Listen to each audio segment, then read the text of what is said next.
Again, we're looking at live pictures from outside St. John's Church right now. The incoming president and first lady and vice president and second lady are attending the service. And these are new to us, still images from inside the church. We see the first and second incoming families are in the front row, and also getting word that along with family and friends inside the church are some tech leaders as well who have decided to join in prayer with the incoming president. There you have Ivanka Trump and her children, Jared Kushner, also in there. You see Eric, Vanessa, Lara, Eric, and Lara Rubio.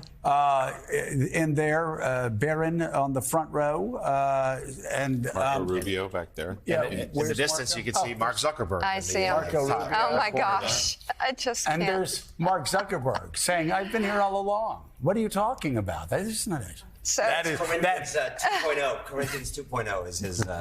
Yeah, no, that's it. Is that what we're going to get? So the family is, the family in there, of course, which is expected, and loved ones expected, and they rightfully look joyous.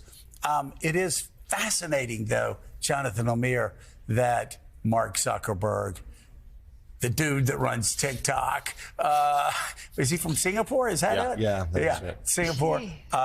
And did you say Tim Cook? Tim Cook's Jeff in there. Bezos Jeff in there Bezos. as well. Bezos. I assume Elon Musk, though he wasn't spotted by the pool, at least not just yet, but he's ever present this weekend. And all of these tech leaders are expected to attend a series of events today, the inauguration itself, as well as. Seriously, what does that tell us?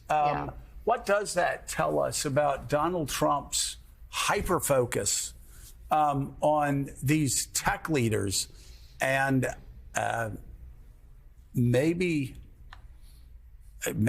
just the predominance of AI and how much they're focused on AI? Because it's very interesting that Jake. There's a clear shot of there. Yeah, most powerful tech leaders. Tim Cook, And Jeff Bezos, Mark Google Zuckerberg. in the back as well. And the head of Google there. But The real people's movement. yeah, it is. By the way, we'll get to that next, the internal conflict that's really at the heart of the MAGA movement.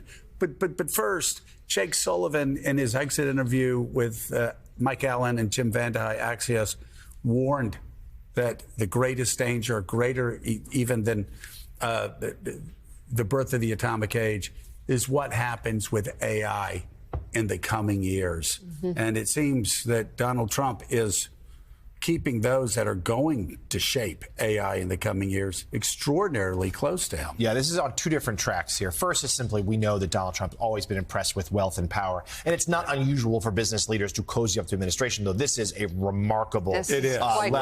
This part is more than we've perhaps seen before. But I think there's also the forefront of tech with AI there is extraordinarily powerful. There's a lot of money at stake. And these next 4 years, this term, this administration is probably going to be when some guidelines or regulations are set or not set, including whether or not this stuff will be done here at home in the United States, or whether allowed to continue to develop overseas as well. So I think that's key here, as these men donating money and also their time and presence and cozying up so much to the president-elect, as he is now just hours away from taking the oath of office again. So, Jeremy.